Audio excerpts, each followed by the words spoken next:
The message came through the encrypted channels at exactly midnight, Galactic Standard Time. In the dark corners of the Galactic Mercenary Guild's headquarters on Station Omega-7, deals were made that could change the fate of entire worlds. Tonight was no different. Kethavar stood 8 feet tall in the shadows of the briefing room, his chitinous armor gleaming under the dim lights. His forearms moved with practiced precision as he reviewed the contract details on his personal datapad. 2 centuries of successful hunts had made him the most feared predator in known space. When someone needed to disappear without a trace, they called the Zathek. The client was nervous. Kethavar could smell the fear sweat through his enhanced sensory organs. Even though the Zephyrian ambassador tried to maintain his diplomatic composure, Ambassador Veltar was tall and thin, with the pale blue skin and silver eyes typical of his species. His hands shook slightly as he placed a sealed data crystal on the metal table between them. "The target is a human female," Veltar began, his voice carrying the musical tones of his people. "She operates alone on a research station in the Kepler system. The contract requires her elimination to appear accidental." Kethavar's mandibles clicked once, a sound that had terrified countless beings across the galaxy. Humans are soft creatures. This will be simple work. Why do the Zephyrians concern themselves with a single scientist? The ambassador shifted uncomfortably in his chair. "That information is not relevant to your contract. You are paid to eliminate threats, not to question them." The hunter's compound eyes studied the Zephyrian carefully. In his long career, Kethavar had learned to read the subtle signs of deception in dozens of species. Veltar was hiding something important, but that was not unusual. Clients often had secrets they preferred not to share. "Payment terms?" Kethavar asked, his voice a low rumble that seemed to vibrate through the station's hull. 50,000 credits, standard galactic currency, half now, half upon confirmation of completion. Veltar slid another data crystal across the table. "Her daily routines, security protocols, and planetary conditions are all included in the mission briefing." Kethavar picked up both crystals with one of his smaller secondary arms. The payment was generous for such a simple target. Too generous, perhaps, but the Zathek had learned long ago not to question windfall profits. The target's name? Lieutenant Commander Amy Carter, United Nations Space Force. She has been stationed on Kepler 442b for 18 months, conducting biological research. Veltar stood to leave, clearly eager to end their meeting. The contract specifies completion within 1 standard week. After the ambassador left, Kethavar inserted the mission crystal into his personal system. The holographic display showed a 3-dimensional map of the Kepler system, with detailed information about the 4th planet orbiting the orange dwarf star. Kepler 442b was a world of extremes, with violent atmospheric storms, dangerous wildlife, and terrain that challenged even experienced explorers. The target profile appeared next. Amy Carter was 32 years old, born on Earth's North American continent. Her service record showed deployments to several frontier worlds, always in scientific roles. She had no military combat training and no history of violence. Her psychological profile described her as dedicated, curious, and stubborn, the kind of person who would choose dangerous fieldwork over safe laboratory assignments. Kethavar studied her photograph carefully. Carter had brown hair pulled back in a practical ponytail, green eyes that seemed to hold intelligence and determination, and the lean build of someone accustomed to physical work. She looked like 1,000 other human females he had observed during his hunts. Nothing about her appearance suggested she posed any threat to the mighty Zephyrian Empire. The planetary data was more interesting. Kepler 442b had a hostile environment that would work in his favor. The atmosphere was breathable for humans but contained trace toxins that would mask evidence of foul play. Native predators were large and aggressive, providing perfect cover for an accidental death. The research station was small and isolated, with minimal security systems. Yet something bothered Kethavar about this contract. The Zephyrians were one of the galaxy's oldest and most powerful civilizations. They commanded fleets of warships and controlled trade routes across dozens of sectors. Why would they hire an assassin to eliminate a single human scientist conducting research on a backwater planet? He accessed the public databases and searched for information about Amy Carter's work. Most of her research was classified, but academic. Journals contained several papers she had published on xenobiology and quantum cellular structures. The technical language meant little to Kethvar, but the implications were clear enough. Carter was studying the fundamental building blocks of life itself. The hunter's tactical mind began analyzing possible scenarios. Perhaps Carter had discovered something that threatened Zephyrian interests. Their species had built their empire on technological superiority and carefully controlled scientific advancement. They were known to suppress research that might upset the galactic balance of power. Kethavar's personal ship, the Void Stalker, was already prepared for departure. The sleek vessel was designed for stealth operations, with advanced cloaking systems and weapons capable of eliminating targets from orbit if necessary. But this mission called for subtlety. The human's death needed to look natural. As he programmed the navigation computer for the jump to Kepler system, Kethvar considered his approach. The standard protocol would be to observe the target for several days, learning her patterns and identifying vulnerabilities. Then he would strike when she was most isolated, making her death appear to be the result of equipment failure or predator attack. The jump to hyperspace was smooth and silent. Kethvar settled into his meditation alcove, a practice that kept his hunting instincts sharp during long voyages. But his mind kept returning to the nervous ambassador and the generous payment. Something about this contract felt different from his usual work. 3 days later, the Void Stalker dropped out of hyperspace at the edge of the Kepler system. The orange star burned steadily in the distance, surrounded by its family of planets. Kepler 442b appeared as a small brown and green disk, wreathed in swirling clouds that spoke of violent weather patterns. Kethvar activated his ship's passive sensors and began scanning for the research station. It took several hours to locate the small facility on the planet's northern continent, nestled in a valley between two mountain ranges. The station consisted of 3 connected modules, surrounded by sensor arrays and defensive barriers designed to keep out local wildlife.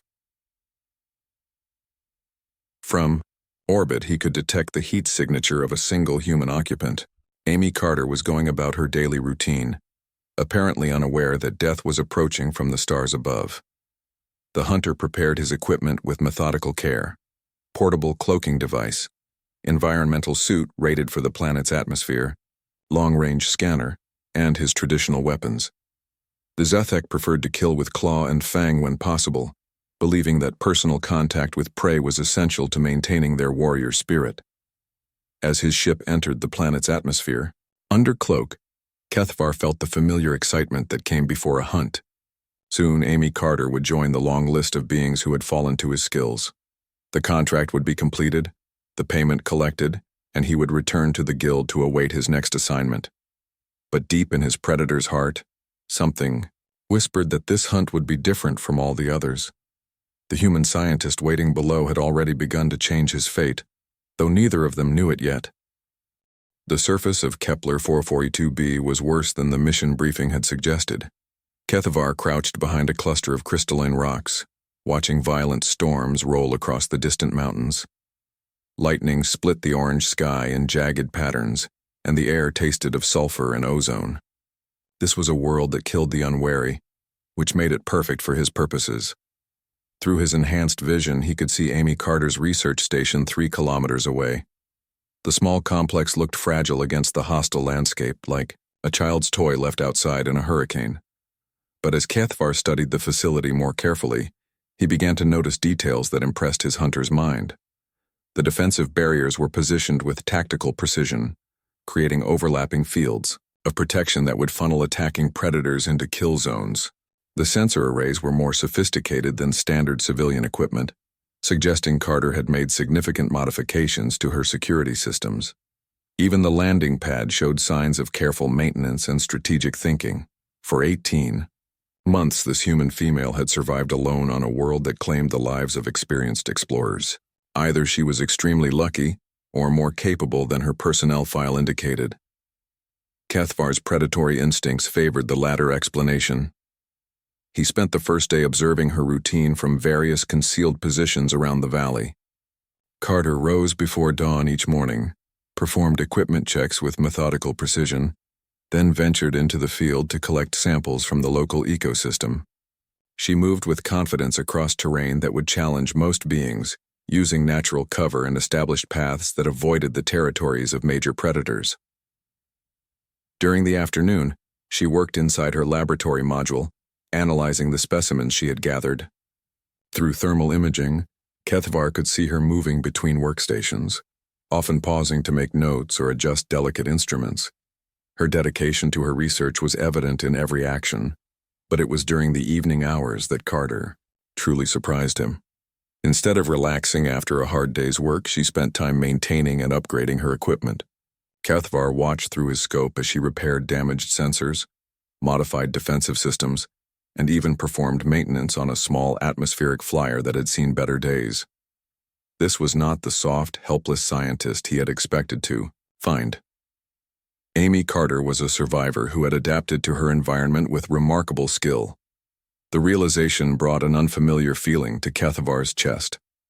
For the first time in decades, he felt something approaching respect for his prey. The second day, he moved closer to the station. His cloaking device rendered him nearly invisible to most forms of detection, and his natural stealth abilities had been honed by 2 centuries of successful hunts. No prey had ever detected his approach until he chose to reveal himself. Amy Carter broke that record at exactly 14:37 local time. Kethvar was positioned behind a fallen tree trunk, less than 500 meters from the station's main entrance. He had been motionless for over an hour, studying the defensive systems and planning his final approach. The facility's external cameras swept the area in regular patterns, but his cloaking rendered their scans useless. Then the station's external speakers crackled to life. "I know you're out there." Carter's voice was calm and steady, carrying clearly across the valley. "I've been tracking your ship's ion signature for 3 days. My sensors picked up the atmospheric disturbance when you landed, and your cloaking technology interferes with local electromagnetic fields in a very specific way." Kethvar froze, every muscle in his body tensing for combat. In 200 years of hunting, no prey had ever detected his presence so easily. His mandibles clicked once in surprise before he forced himself back to perfect stillness. "Your ship design suggests Zathek construction," Carter continued, her voice betraying no fear. "That means you're probably 8 feet tall, heavily armed, and extremely dangerous. But if you were planning to kill me from a distance, you would have done it already. The fact that you're conducting surveillance means you need my death to look accidental." The hunter's compound eyes narrowed as he processed this information. The human had not only detected him, but accurately deduced his species, capabilities, and mission parameters. This level of tactical analysis was far beyond anything in her personnel file. "I'm going to make this easy for both of us," Carter said, stepping out of the station's main airlock. She wore a simple field suit and carried no visible weapons. Her hands were raised in a gesture of peace, but her posture remained alert and ready. "I'll come outside so we can talk face to face. If you're here to kill me, at least have the courtesy to explain why." Kethvar remained motionless behind his concealment. Every instinct screamed at him to strike while she was exposed and vulnerable. One leap would close the distance between them. His claws could end her life in seconds, and he could arrange the scene to suggest predator attack, but something held him back. Perhaps it was professional curiosity about how she had detected him. Perhaps it was respect for prey that showed such courage in the face of certain death. Or perhaps it was simple surprise at encountering a human who refused to behave according to his expectations. Carter walked slowly toward his position, her movements careful and non-threatening. She stopped exactly 100 meters away, close enough for conversation but far enough to give him tactical options. "My name is Amy Carter," she said, looking directly at the fallen tree where he crouched invisible. "I'm a xenobiologist with the United Nations Space Force, currently assigned to long-term research on this planet. I assume someone has paid you considerable money to make me disappear." Kethvar's tactical computer calculated 17 different ways to complete his mission. In the next 30 seconds, Carter was exposed, alone, and apparently unarmed. Any of his attack patterns would succeed with minimal risk. Instead, he found himself speaking. "You should not have detected my presence. His voice rumbled through the valley like distant thunder. My cloaking technology is beyond human understanding. Carter's face showed the briefest flicker of satisfaction. Actually, it's not that complicated. Your stealth systems create a localized distortion in quantum fields that my research equipment is specifically designed to measure. I've been studying quantum biology for the past 18 months. Your technology interferes with the cellular processes I'm monitoring. The hunter slowly rose from concealment, his cloaking field shimmering and failing as he moved. Carter took an involuntary step backward as his full height became visible, but she held her ground with admirable courage. "You are Zathek," she observed, studying his chitinous armor and predatory features with scientific interest rather than terror. "I've read about your species in xenobiological texts. Perfect hunters, evolved for killing efficiency. Your people dominated the mercenary trade for over 1,000 years. We still dominate," Kethvar corrected, his forearms moving to display his weapons without drawing them. "I have never failed a contract." "Then why are we talking instead of fighting?" Carter asked, tilting her head with genuine curiosity. "You could have killed me a dozen different ways since you arrived. The fact that you haven't suggests either professional courtesy or personal interest." The question struck at something deep in Kethvar's hunter's soul. Why was he hesitating? Why did this small human female command his respect when countless other prey had died without earning even his notice? "Perhaps," he said slowly, "because you are the first prey in 2 centuries to greet me with curiosity instead of fear." Carter nodded, as if this made perfect sense. "In that case, would you mind if I asked who hired you? I'm genuinely curious about what I've done to warrant assassination by the galaxy's most expensive predator." The wind picked up across the valley, carrying the scent of distant storms. In the orange light of the alien sun, hunter and prey stood, facing each other in a moment that would change both their destinies. For the first time in his long career, Kethvar found himself genuinely uncertain about what would happen next. And to his surprise, he discovered that uncertainty was not entirely unpleasant. The conversation ended when Amy Carter suddenly dove to the side, rolling behind a boulder as something massive crashed through the air where she had been standing. Kethvar spun around, his hunter's reflexes bringing his weapons to bear against the new threat. A Kepler rockstalker had emerged from the crystalline formations 50 meters away. The creature stood 12 feet tall on 6 muscular legs, its armored hide scarred from countless battles. 4 independently moving eyes tracked both potential prey items, while massive jaws opened to reveal rows of diamond-hard teeth designed to crush stone. "Your conversation attracted it," Kethvar called to Carter, who was pressed flat against her rocky shelter. "Rockstalkers hunt by sound vibration." "I know what they hunt by," Carter replied, her voice remarkably calm for someone facing imminent death. "I've been avoiding their territories for 18 months. The creature chose Kethvar as its primary target, probably recognizing him as the larger threat. It charged with surprising speed for something so massive, its claws striking sparks from the rocky ground. The hunter met the attack with practiced efficiency, his enhanced reflexes allowing him to sidestep the creature's initial rush while raking his claws across its flank.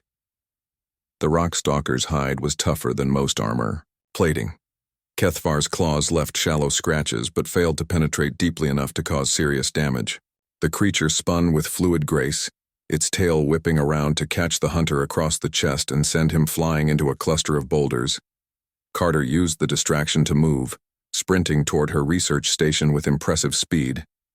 But instead of sealing herself inside the safety of her defensive barriers, she grabbed something from an equipment locker and ran back toward the fight. "Here," she called, tossing a small device to Kethvar as he regained his footing. "Sonic disruptor, set to frequency 874.3. The hunter caught the device without question, his tactical mind instantly recognizing the weapon's potential. Rockstalkers navigated by echolocation, making them vulnerable to precisely tuned sound waves. He activated the disruptor just as the creature lunged again. The effect was immediate and devastating. The rockstalker stumbled mid-charge, its sensory organs overwhelmed by conflicting signals. Kethvar took advantage of the opening to leap onto the creature's back, driving his claws deep into the gap between its neck armor plates. The beast collapsed with a final roar that echoed across the valley. Efficient, Carter observed, approaching cautiously as Kethvar climbed down from his kill. Most people try to fight them head-on and get crushed for their trouble. You saved my life, the hunter said, studying the human female with new respect. Why? Carter retrieved her sonic disruptor and checked it for damage. Professional courtesy. You could have killed me when the rockstalker attacked, but you chose to fight it instead. Besides, I need you alive if I'm going to find out who wants me dead. The next 3 days became a deadly game unlike anything in Kethvar's experience. Carter refused to make it easy for him, but she also refused to simply hide in her station. Instead, she led him on a chase across the most dangerous terrain on the planet, always staying just ahead of his pursuit, while maintaining their strange conversation. She used the environment with masterful skill, triggering rock slides to block his path, leading him through areas where toxic plants would slow his enhanced metabolism, and timing her movements to coincide with the planet's violent weather patterns. When storm systems rolled through the valley, she vanished into shelter while he struggled against winds that could lift a full-grown Zathek off his feet. But it was during their brief encounters that the real transformation began. Carter continued to talk to him, asking questions about his species, his culture, and his motivations. No prey had ever shown interest in his personal history or challenged his assumptions about the nature of strength. Your people were warriors, once, she said during one brief confrontation in a narrow canyon. They stood 30 meters apart, both breathing hard from the chase. I've read the historical records. The Zathek fought alongside the Centauri Alliance during the Hegemony Wars. You were heroes, not hired killers. That was long ago, Kethvar replied, but her words struck at something deep in his memory. The galaxy changed. We adapted to survive. You adapted to serve, Carter corrected. There's a difference between surviving and selling your souls to the highest bidder. Their chase resumed, but her words followed him through the twisted rock formations and ancient lava tubes. The Zathek had indeed been different once, before economic necessity forced them into mercenary work. His grandfather had fought in the great battles of liberation, earning honor through courage rather than credits through killing. On the 4th day, Carter made a mistake. She took shelter in a cave system that appeared to have multiple exits but was actually a trap. Kethvar cornered her in a dead-end chamber deep underground, his enhanced vision allowing him to see clearly in the absolute darkness. This is where it ends, he said, advancing slowly with claws extended. You fought well, but every hunt must conclude. Carter's voice came from the darkness ahead of him. Before you kill me, will you at least tell me why? I've spent 4 days running for my life without knowing what I did wrong. Kethvar paused, his predator's instincts warring with something else he couldn't quite identify. The Zephyrians hired me to eliminate you. They claim your research threatens galactic stability. My research? Carter laughed, and there was genuine amusement in her voice. I study quantum cellular biology. How does that threaten anyone? Knowledge can be more dangerous than weapons, Kethvar replied, but even as he spoke the words, doubt crept into his mind. What exactly did Amy Carter know that required her death? Then let me share it with you, Carter said. If my knowledge is so dangerous, perhaps you should understand what you're destroying. What followed was the most extraordinary conversation of Kethvar's long life. In the darkness of an alien cave, with death hanging between them like a blade, Amy Carter began to explain her work. She spoke of quantum fields that connected all living things, of energy patterns that could revolutionize space travel, of medical applications that could extend life across the galaxy. The Zephyrians control interstellar commerce through their monopoly on hyperdrive technology, she explained. But quantum biology offers a completely different approach to faster-than-light travel. It's based on natural processes rather than artificial constructs. Any species could learn to use it. Kethvar felt something cold settle in his stomach. You're saying they hired me to kill you to protect their economic interests. I'm saying they hired you to suppress knowledge that could free every species in the galaxy from their technological slavery, Carter replied. The question is, are you going to help them or help me? The hunter stood motionless in the darkness, processing implications that reached far beyond a simple assassination contract. For 2 centuries, He had eliminated targets without questioning the broader consequences of his actions. But Amy Carter's research represented something unprecedented: hope for species kept in deliberate ignorance by Zephyrian manipulation. "Your people were warriors once," Carter repeated softly. "They fought for justice, not profit. What would your grandfather think of what you've become?" The words hit like physical blows. Kethvar's grandfather had indeed been a hero, dying in battle to defend weaker species from oppression. The old warrior would be ashamed of what his grandson had become, a mere tool in the hands of those who perpetuated the very injustices he had died fighting. In that moment of revelation, deep in the darkness of an alien world, the legendary hunter made a choice that would change the fate of the galaxy. Kethvar slowly retracted his claws in the darkness of the cave. The sound of metal sliding against chitinous armor echoed off the stone walls like a whispered promise of mercy. For the first time in 2 centuries, the galaxy's most feared hunter was backing down from a kill. "Show me," he said quietly. "Show me this research that threatens an empire." Amy Carter activated a small light source, illuminating the rocky chamber where they had been preparing to fight to the death. Her face was calm despite everything she had endured over the past 4 days. She reached into her field pack and withdrew a portable data tablet, its screen casting blue light across the cave walls. "This is 18 months of work," she said, settling onto a flat rock and patting the space beside her. "But to understand it, you need to know why I came to this planet in the first place." Kethvar found himself sitting next to his intended prey, studying scientific data instead of planning her death. The situation was so far outside his normal experience that his training offered no guidance. Carter began with the basics, explaining how she had discovered unusual quantum field patterns in the cellular structure of Kepler 442b's native organisms. The planet's hostile environment had forced local life forms to develop extraordinary survival mechanisms, including the ability to manipulate energy at the quantum level. "Every living thing generates quantum fields," she explained, showing him complex diagrams that meant little to his warrior's mind. "But the organisms here do something different.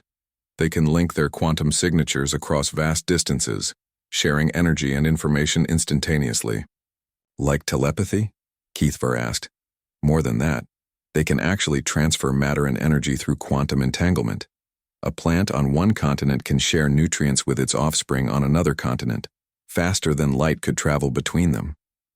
The implications began to dawn on the hunter's tactical mind. Faster than light travel. Exactly. But not through hyperspace like current technology, through quantum biology. Carter's excitement was evident as she explained her discoveries. Every species in the galaxy has the potential for this ability. It's written into the basic structure of life itself. We just never learned how to use it. Kethvar studied the data, his enhanced vision allowing him to see details that would escape most beings. The research was thorough and convincing, backed by months of careful observation and experimentation. Carter had indeed discovered something that could revolutionize galactic civilization. "The Zephyrians know about this?" he asked. "They must. Someone leaked my research reports to them, probably through their spies in the United Nations Space Force. That's why they want me dead before my work becomes public knowledge." Carter brought up another file, this one containing economic projections and trade route analyses. "The Zephyrian Empire controls 90% of interstellar commerce through their hyperdrive monopoly. Every ship that travels between stars pays them fees. Every species that wants to explore space must buy their technology. But if any species could learn quantum travel, their empire would collapse overnight. Billions of beings kept in technological slavery would suddenly be free to explore the galaxy on their own terms." Carter looked directly at him with those intelligent green eyes. "That's what they hired you to prevent." The hunter felt something that had been dormant for decades, stirring in his chest. It took him several moments to recognize the emotion as anger, not at his prey but at his employers. The Zephyrians had not hired him to eliminate a threat to galactic security. They had hired him to murder hope itself. "There's more," Carter continued, bringing up medical data. "The quantum biological processes don't just enable travel. They could revolutionize medicine across the galaxy. Diseases that have plagued species for millennia could be cured. Aging could be slowed or even reversed. Injuries that are currently fatal could be healed. She showed him image after image of potential applications. Zathek warriors who had lost limbs in battle could be made whole again. Genetic diseases that shortened lives could be eliminated. The frail elderly could regain their youth and vitality. How? Many beings die every year from conditions this research could cure? Carter asked softly. How many species remain trapped in poverty because they can't afford Zephyrian technology? How many worlds go unexplored because their people can't pay the fees for hyperdrive access? Kethavar found himself thinking of his own people. The Zathek had become mercenaries out of necessity, selling their warrior skills because they lacked the resources to build their own star-spanning civilization. How many of his kindred had died in meaningless wars, fought for species that could afford to hire them? You're saying the Zephyrians deliberately suppress this knowledge to maintain their power, he said. I'm saying they've built their entire empire on keeping other species ignorant and dependent. My research threatens that system because it proves that freedom and prosperity are possible for everyone. Carter closed the data tablet and looked at him seriously. The question is, what are you going to do about it? The hunter was quiet for a long time, processing everything he had learned. Outside the cave, wind howled across the alien landscape, carrying the scent of distant storms. In the small circle of light cast by Carter's device, two beings from different worlds sat contemplating the fate of the galaxy. I have been a fool, Kethavar said finally. For 2 centuries I have served the very forces my ancestors died fighting against. You couldn't have known, Carter replied gently. The Zephyrians are masters of manipulation. They make their oppression seem like natural order. My grandfather died in the hegemony wars, fighting to free enslaved species from their oppressors. I dishonor his memory with every contract I accept. Carter reached out and placed her small human hand on his armored forearm. The gesture was gentle and surprisingly comforting. Then honor his memory now. Help me get this research to where it can do the most good. Kethavar looked down at her hand on his arm, marveling at the courage it took for a human to touch a Zathek, warrior without fear. Amy Carter had shown him more respect and understanding in 4 days than his employers had shown in 2 centuries. If I help you, the Mercenary Guild will declare me a traitor to my species, he said. If you kill me, you'll be a traitor to everything your species once stood for, Carter replied. The choice is yours. The hunter made his decision with the same speed and certainty that had made him legendary. What do you need? Carter smiled, and for the first time since their hunt began, she looked genuinely hopeful. First, we need to get off this planet, alive. The Zephyrians won't wait forever for confirmation of my death. When you miss your deadline, they'll send others. Let them come, Kethavar said, his voice carrying the deadly promise that had terrified enemies across the galaxy. I have spent too many years killing for the wrong reasons. Perhaps it's time I remembered how to kill for the right ones. I'd rather avoid killing if possible, Carter said. But we do need to disappear completely. The galaxy has to think I'm dead, or they'll never stop hunting me. I have an idea about that, the hunter said, his tactical mind already working on the deception. But first we must reach your station and copy all your research data. If something happens to you, others must be able to continue your work. They made their way out of the cave system together, no longer hunter and prey but unlikely allies united by a common cause. Above them, alien stars watched over a world where the balance of galactic power had just shifted in ways that would echo across the centuries.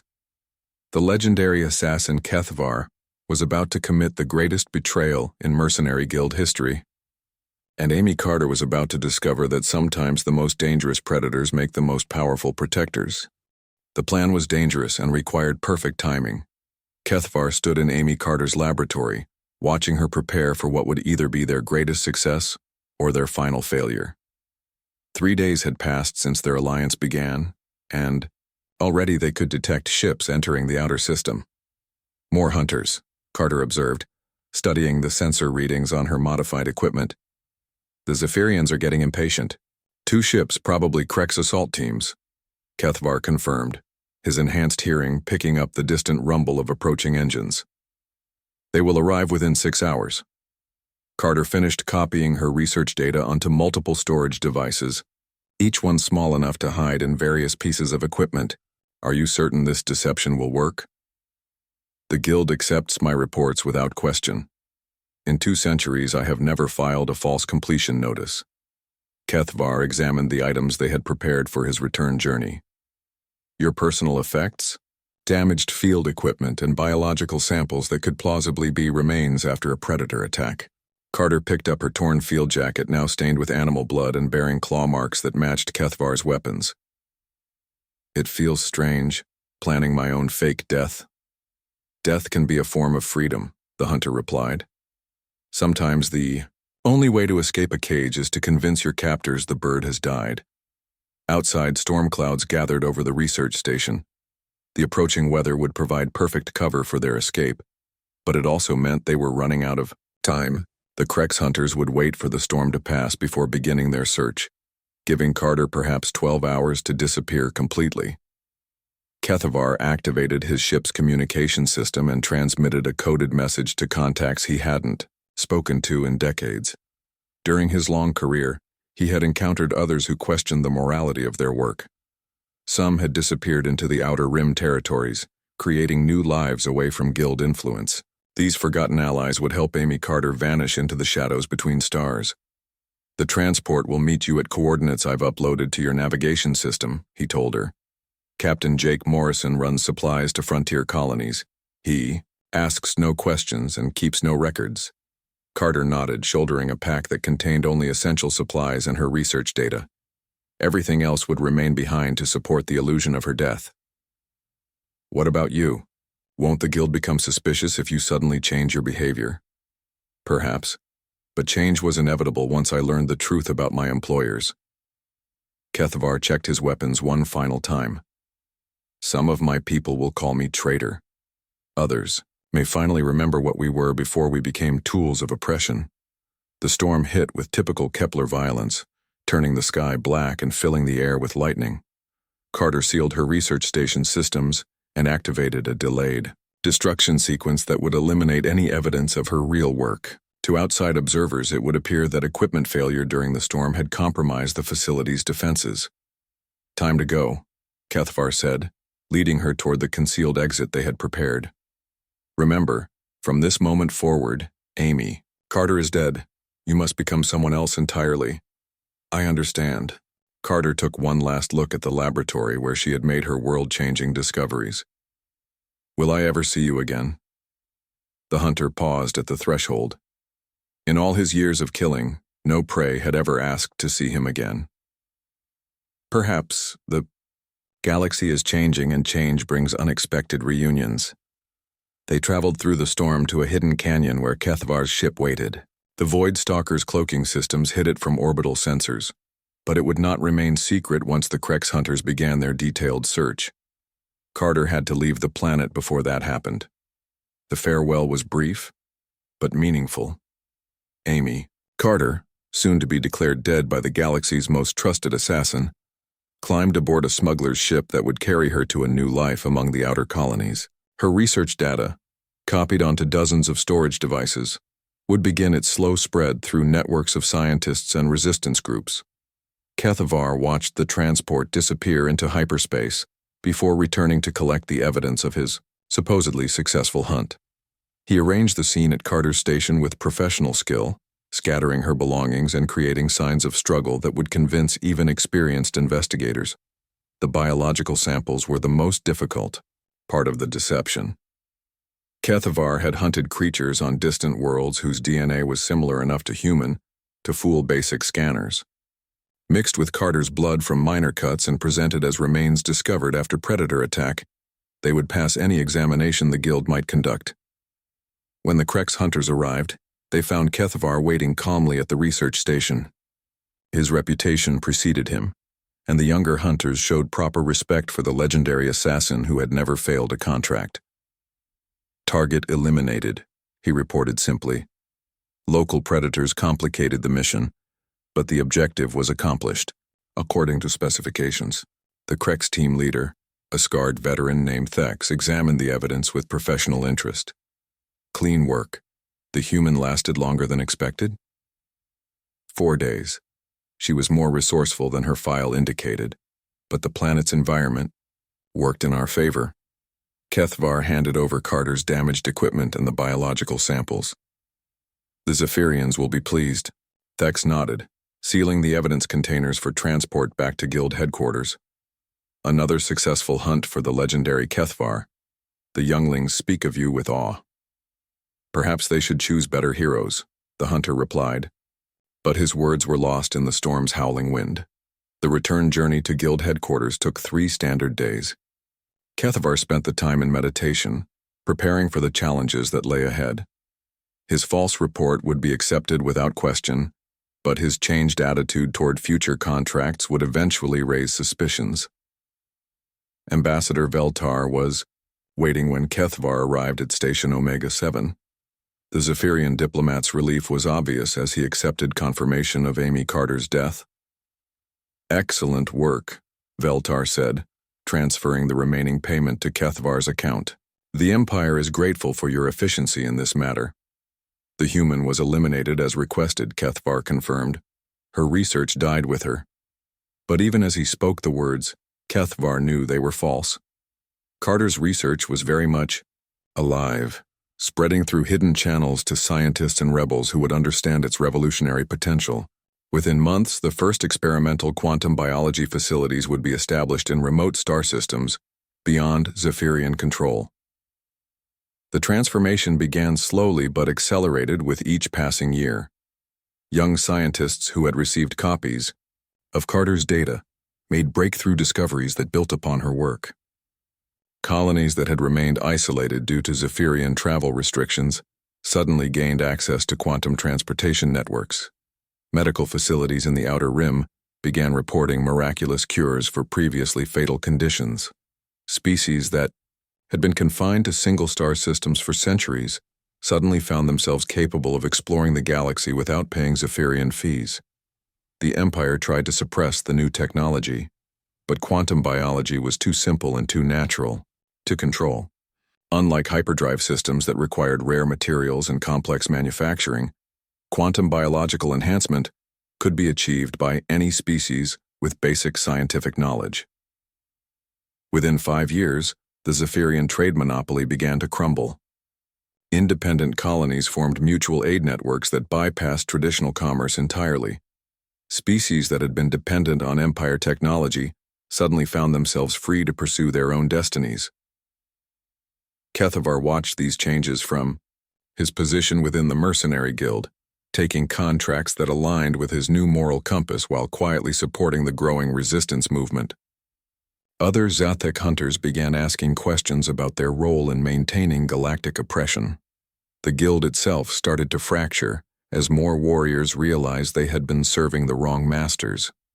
Some remained loyal to their profitable contracts, but others followed Kethvar's example and began working for justice rather than credits. And somewhere in the outer colonies, a woman who was supposed to be dead continued her research under a new name, watching with satisfaction as her discoveries transformed the galaxy into something more free and hopeful than it had been for 1,000 years. The hunter who had been sent to kill her had instead become the instrument of her greatest victory.